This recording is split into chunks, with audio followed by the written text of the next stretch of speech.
मेरे प्रिय आत्मन, एक छोटी सी कहानी से मैं अपनी चर्चा शुरू करना चाहूंगा।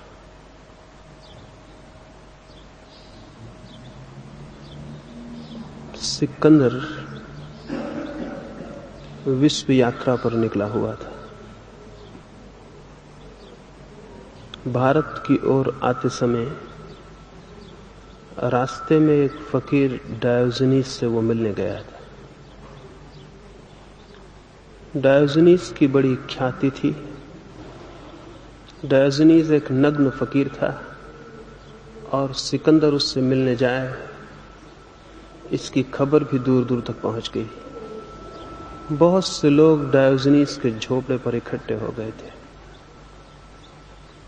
सिकंदर के पहले सिकंदर के दो सेनापतियों ने जाकर डायोजनीस को कहा, महान सिकंदर तुमसे मिलने आ रहा है, उसके स्वागत के लिए तैयार हो जाओ। डायोजनीस अपने झोपड़े के बाहर बैठा था। वो जोर से हंसने लगा और उसने कहा, जो स्वयं अपने को महान समझता है उससे छोटा आदमी और दूसरा नहीं होता।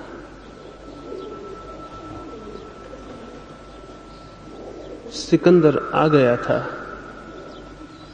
डायोजनीस बाहर बैठा हुआ सुबह की धूप ले रहा था। सर्दी के दिन थे।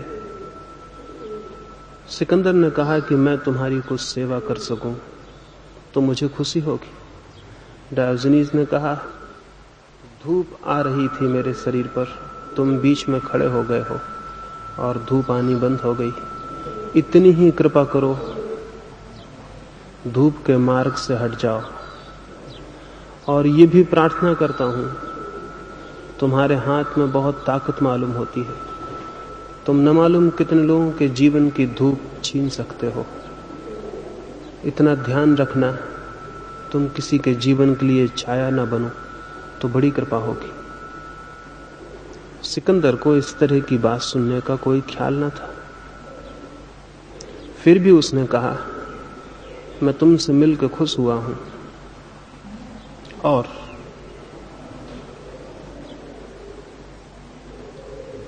अगर मुझसे परमात्मा पूछता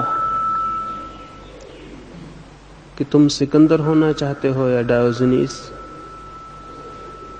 तो नंबर 2 पर मेरा चुनाव डायोजनीस होने के लिए होता।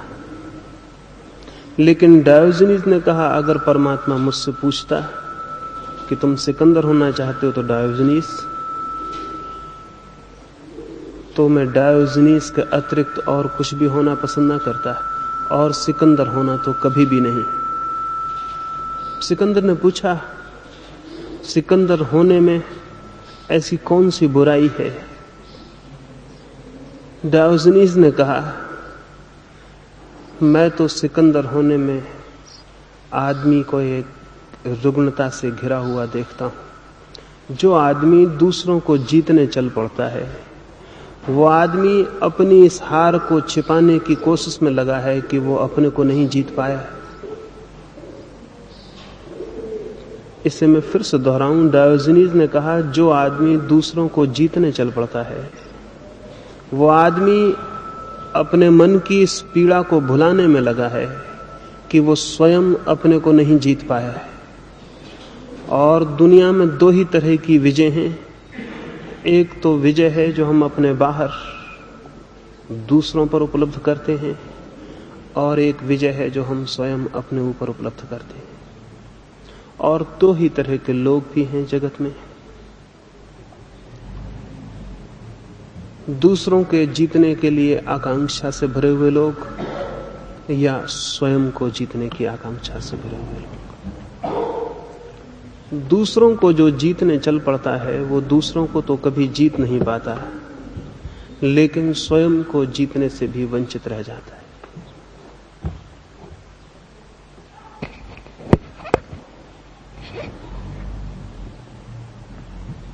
ये घटना इसलिए मैं शुरू में कहना चाहता हूं, हम सारे लोगों के जीवन के समक्ष भी 2 ही तरह के मार्ग होते हैं। एक तो महत्वाकांक्षा का, दूसरों की विजय का मार्ग है।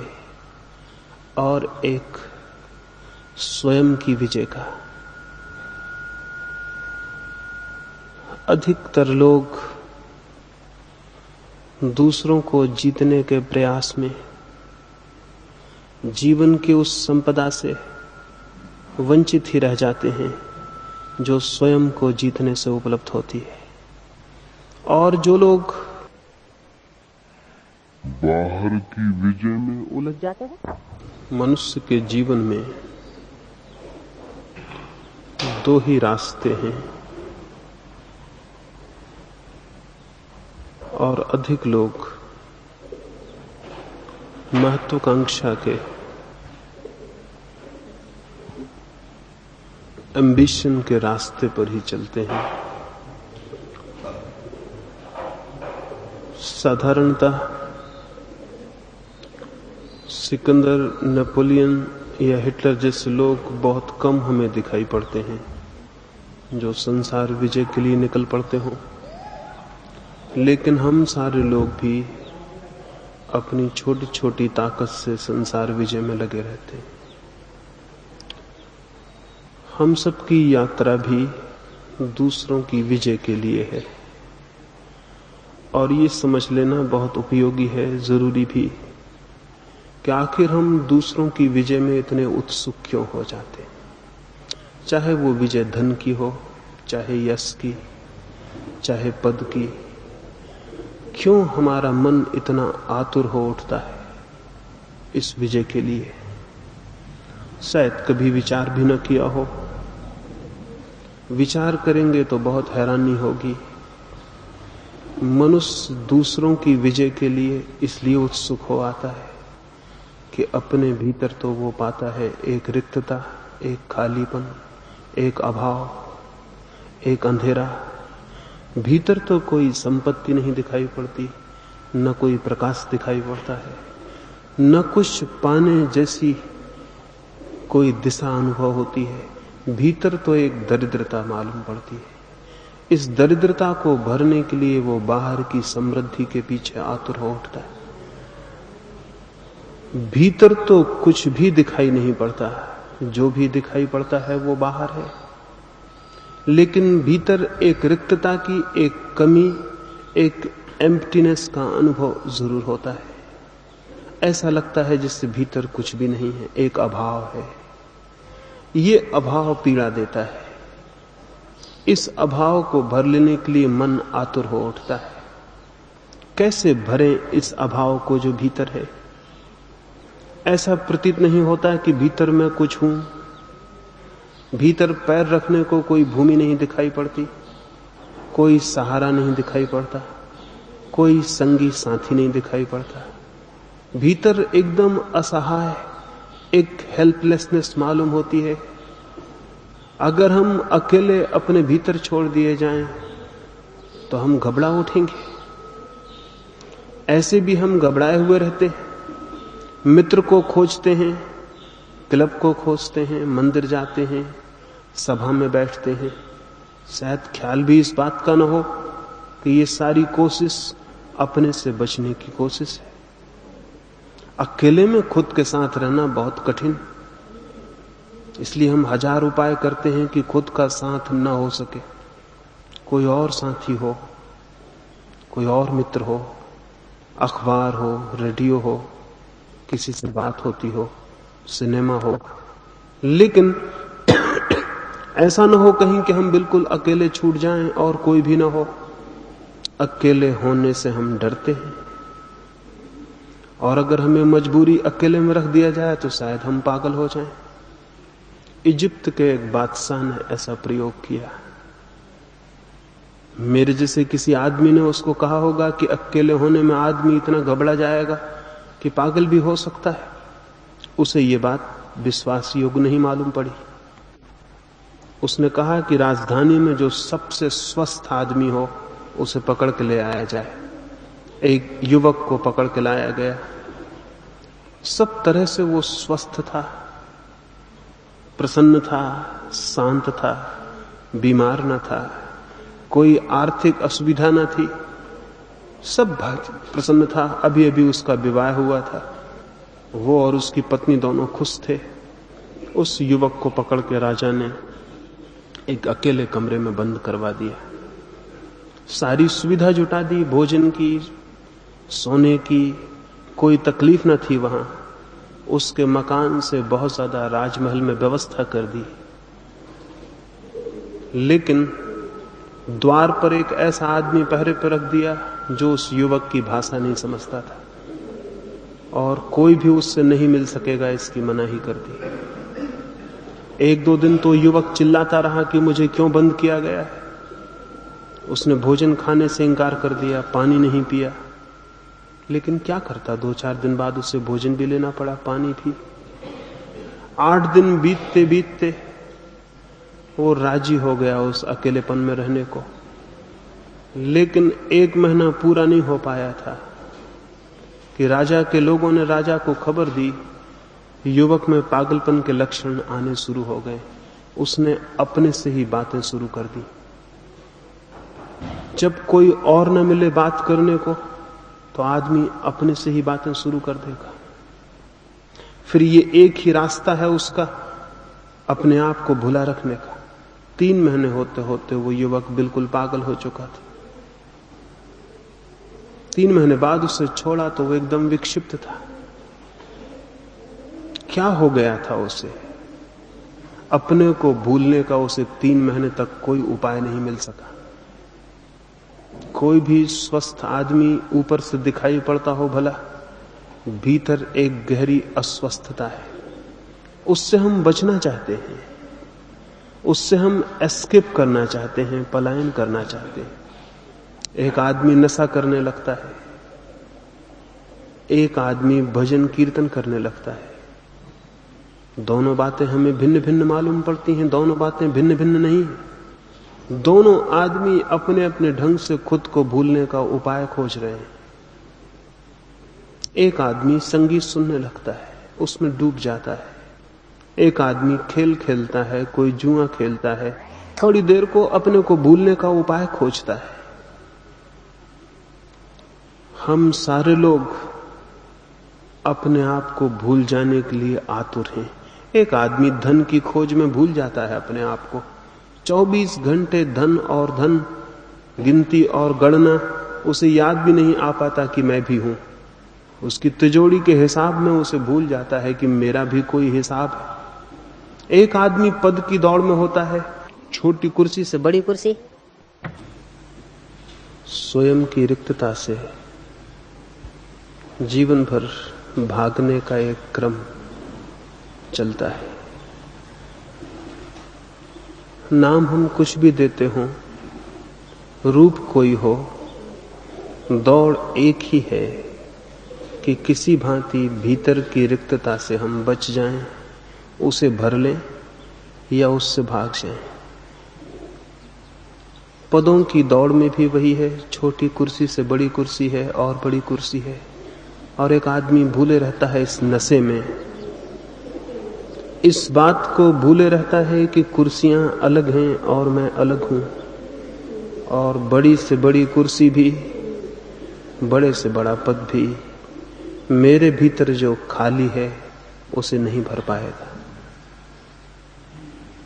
एक छोटी सी कहानी आपसे कहूं, उससे ख्याल आ सके।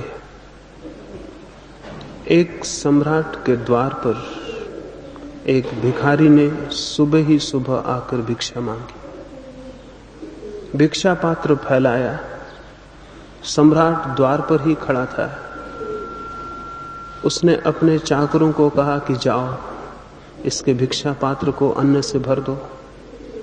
लेकिन उस भिखारी ने कहा, एक शर्त पर मैं भिक्षा लेता हूं, मेरा पात्र पूरा भरोगे ना? अधूरा भरा हुआ पात्र लेकर मैं नहीं जाऊंगा। राजा हंस पड़ा। उसने कहा, शायद तुझे पता नहीं, तू इस देश के सबसे बड़े सम्राट के द्वार पर भिक्षा मांग रहा है। क्या तू सोचता है तेरे इस छोटे से पात्र को भी हम भर ना सकेंगे? उस भिखारी ने कहा, बहुत बड़े बड़े सम्राटों के द्वार पर मैंने भिक्षा मांगी, अब तक कोई भी भरने का वचन नहीं दे सका। राजा के अहंकार को चोट लगी। उसने अपने मंत्री को कहा कि अब अन्न से नहीं, जाओ स्वर्ण मुद्राओं से इसके पात्र को भर दो।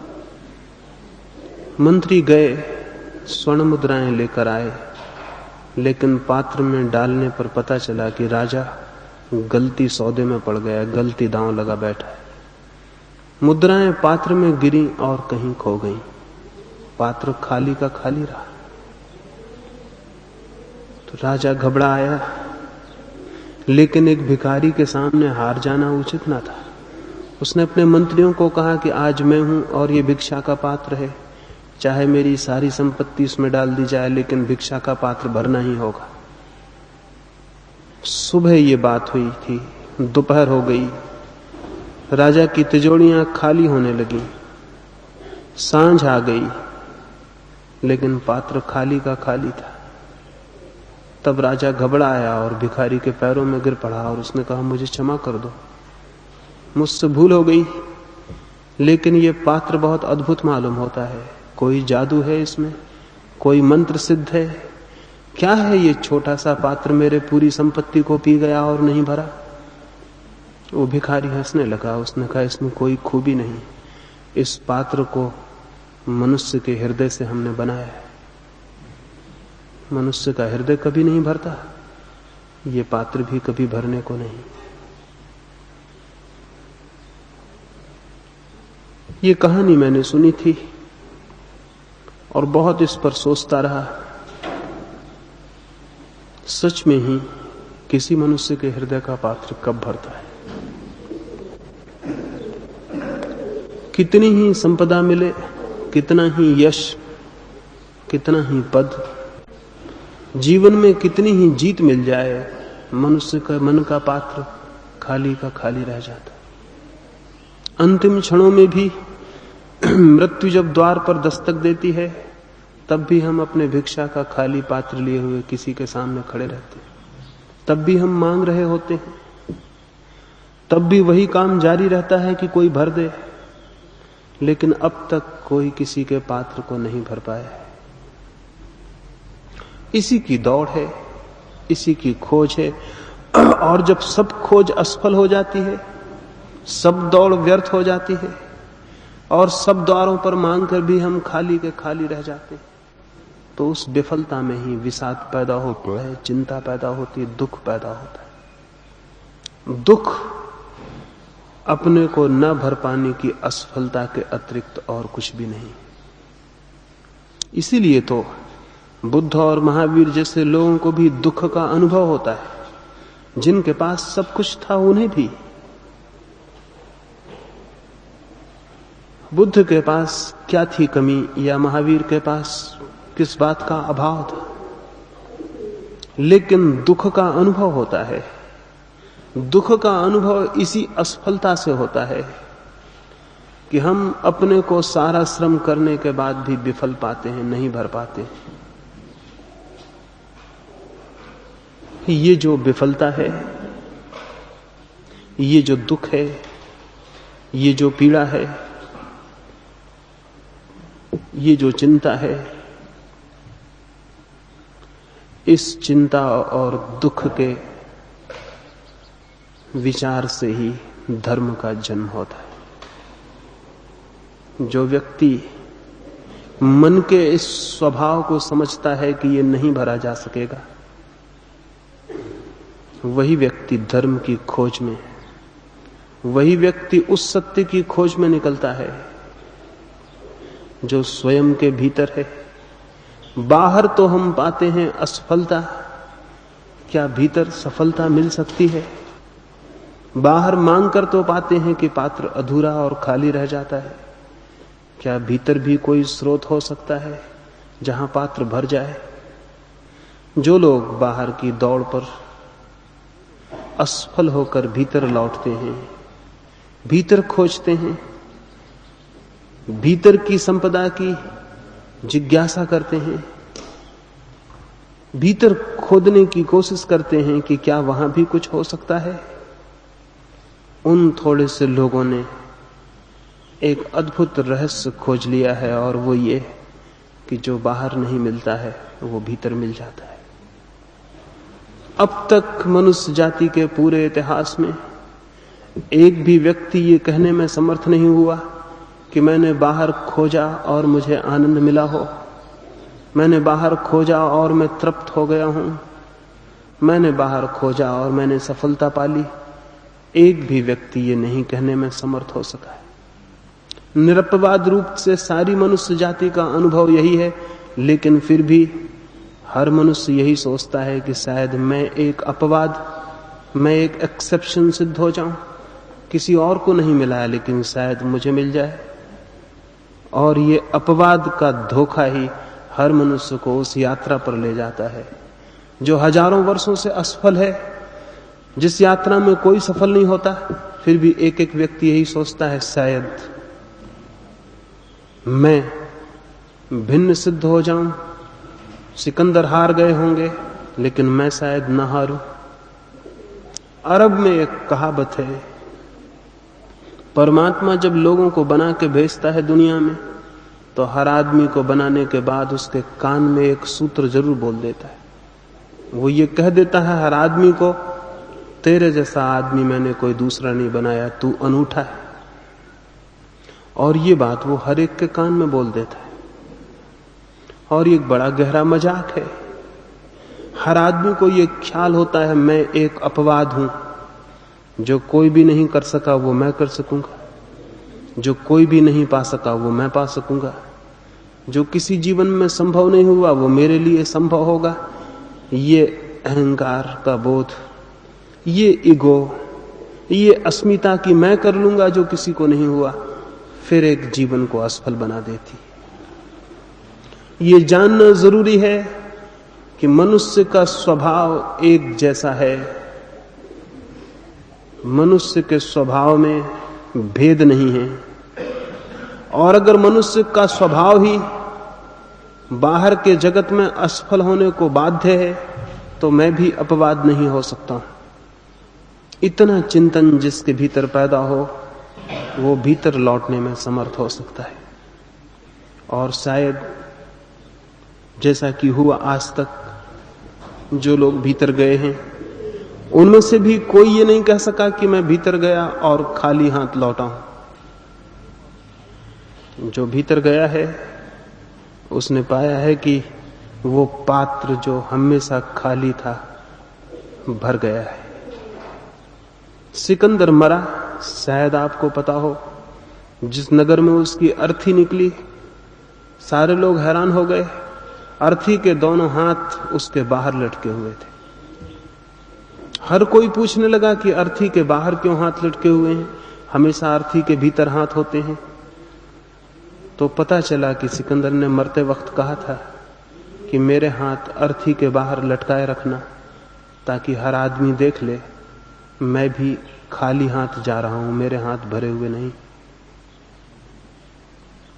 लेकिन सिकंदर को मरे सैकड़ों वर्ष हो गए, उसके अर्थी के बाहर लटके हुए हाथ कौन देख पाया? किसको ये ख्याल आया कि सिकंदर एक असफलता है? किसी को भी नहीं। हमें ये भ्रम ही है कि बहुत धन उपलब्ध हो, बहुत पद, बहुत यश, बाहर के जगत में एक साम्राज्य स्थापित हो जाए हमारी अस्मिता का, तो शायद कमी पूरी हो जाएगी। लेकिन ये कमी पूरी नहीं होनी है, क्योंकि दारिद्र्य है भीतर और संपत्ति होती है बाहर, उसका कोई मिलन नहीं हो पाता। खालीपन है भीतर और भरते हैं जिन वस्तुओं से वो भीतर पहुंचाई नहीं जा सकती। धन को भीतर ले जाने का कोई उपाय? धन आपके भीतर कैसे पहुंचेगा? पहुंच जाएगा आपकी तिजोरी में, लेकिन आपके भीतर कैसे पहुंचेगा? यश कैसे आपके भीतर पहुंचेगा? जो बाहर खोजा जाता है उसे भीतर ले जाने का कोई भी मार्ग नहीं। इसलिए बाहर ढेर लगता जाता है हमारी समृद्धि का, और भीतर हमारी दरिद्रता पूर्ववत ही बनी रहती है, उसमें कोई फर्क नहीं पड़ता है। अभी कुछ ही वर्ष हुए अमेरिका का एक बहुत बड़ा करोड़पति एंड्रू कार्नेगी मरा।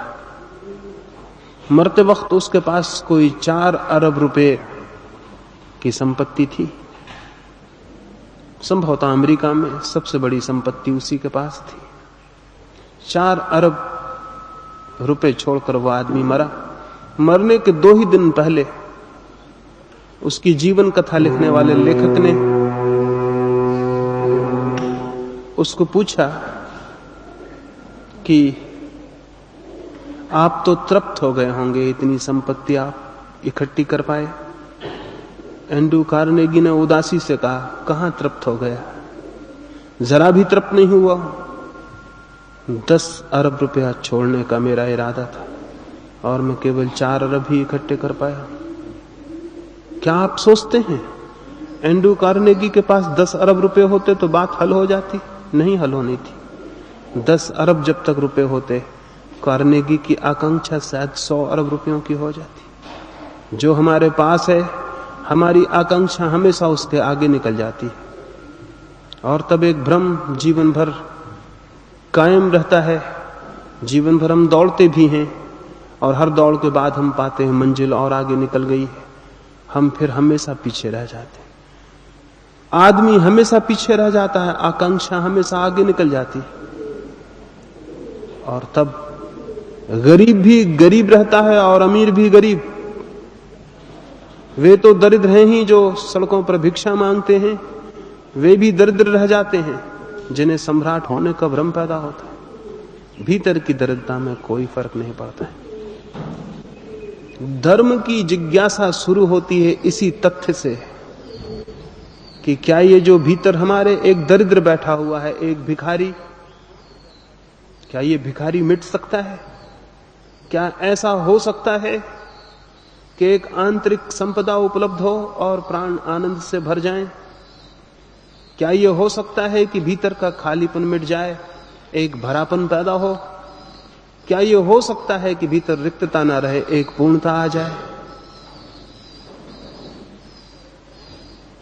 इस बात का विचार, इस बात की जिज्ञासा, इस बात का प्रश्न ही मनुष्य के भीतर एक नई खोज का शुभारंभ बनता है। लेकिन शायद हम पूछते ही नहीं, शायद कभी हम रुक के 2 क्षण ठहरते भी नहीं कि जीवन की धारा पर प्रश्न कर लें, देख लें कि क्या हमने पाया है, हिसाब कर लें। कभी 2 क्षण रुक के पीछे लौट के देख लें। अब यहां इतने लोग हैं, किसी की 10 वर्ष उम्र होगी, किसी की 60 वर्ष भी, लेकिन न 10 वर्ष वाला सोचता है कि 10 वर्षों में मैंने क्या पा लिया, और न 60 वर्ष वाला सोचता है कि मैंने 60 वर्षों में क्या पा लिया। मेरे हाथों में क्या है, कहीं वे खाली ही तो नहीं है? मेरी उपलब्धि क्या है? कुछ मकान मैंने खड़े कर लिए हैं, वे उपलब्धि होंगे। कुछ जमीन पर मैंने घेरा बांध लिया है, वो मेरी उपलब्धि है। कुछ संपदा मैंने बटोर ली है, वो मेरी उपलब्धि है। मेरी उस उपलब्धि से क्या वास्ता है, क्या संबंध है? मौत मेरी उस उपलब्धि से मुझे दूर कर देगी। जीवन भर जिसे मैंने इकट्ठा किया था, मृत्यु उससे मुझे जुदा कर देगी। तो क्या कुछ ऐसा भी मेरे पास है जिसे मृत्यु दूर ना कर सके? अगर ऐसा कुछ भी हमारे पास है जिसे मृत्यु दूर ना कर सके, तो उसी संपदा का नाम आत्मा है। उसी संपदा का नाम परमात्मा है जिसे मृत्यु हमसे दूर ना कर सके। मृत्यु की कसौटी पर हमेशा जीवन की उपलब्धि को जो कस लेता है, वो पाएगा कि जिसे उसने धन समझा है, जिसे उसने यश समझा है, जिसे उसने सोचा है कि मेरा पाना है, वो उसे मिट्टी दिखाई पड़ेगा। लेकिन मृत्यु की कसौटी पर हम कसते नहीं। इसलिए मैं आज की सुबह इस चर्चा में आपसे ये निवेदन करना चाहूंगा, फिर आने वाली 3 चर्चाओं में आपसे उस पर विस्तार से बात हो सकेगी। मृत्यु की कसौटी ही सबसे बड़ी कसौटी है मनुष्य के समक्ष, जिस पर वो कस के देख ले कि उसके पास सोना है या मिट्टी। जो चीज मृत्यु की कसौटी पर व्यर्थ हो जाती हो, उसे वो जान ले कि वो मिट्टी है। क्योंकि मृत्यु की ताकत केवल मिट्टी पर ही चल सकती है, जीवन पर मृत्यु की कोई ताकत नहीं चल सकती। अगर हमारे पास कोई जीवन की संपत्ति हो तो मृत्यु वहां हार जाएगी और व्यर्थ हो जाएगी। लेकिन हमारे पास तो जो भी है वो सब मृत्यु की कसौटी पर मिट्टी सिद्ध होता है। फिर भी लेकिन हम अंत घड़ी तक उसी को सोचे चले जाते हैं। शायद कभी ख्याल पैदा नहीं होता, शायद सभी लोग एक दौड़ में हैं इसलिए ख्याल पैदा नहीं होता। हम यहां इतने लोग हैं, अगर हम सभी एक ही बीमारी से परेशान हो जाएं तो थोड़े दिनों में हमें उस बीमारी का पता होना बंद हो जाएगा, क्योंकि सभी उस बीमारी में होंगे।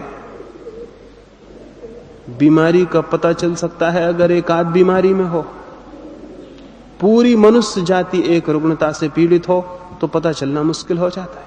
मैंने सुना है एक गांव में 2 कुएं थे, एक गांव का कुआं था और एक राजा के महल का। एक जादूगर उस गांव से निकला और उसने गांव के कुएं में कुछ छोड़ दिया और कहा कि अब जो भी इसका पानी पिएगा वो पागल हो जाएगा। मजबूरी थी, लेकिन सांझ तक लोगों को पानी पीना ही पड़ा, प्यासे वे कब तक रहते। और धीरे धीरे पूरा गांव पागल हो गया। सिर्फ राजा, उसका वजीर, उसकी रानी पागल नहीं हुए, उनका कुआं अलग था। लेकिन सांझ को गांव के जो सारे लोग पागल हो गए थे वो ये विचार करने लगे कि मालूम होता है राजा का दिमाग खराब हो गया, क्योंकि राजा पूरे गांव से अलग मालूम पड़ने लगा, पूरा गांव पागल हो गया था। संध्या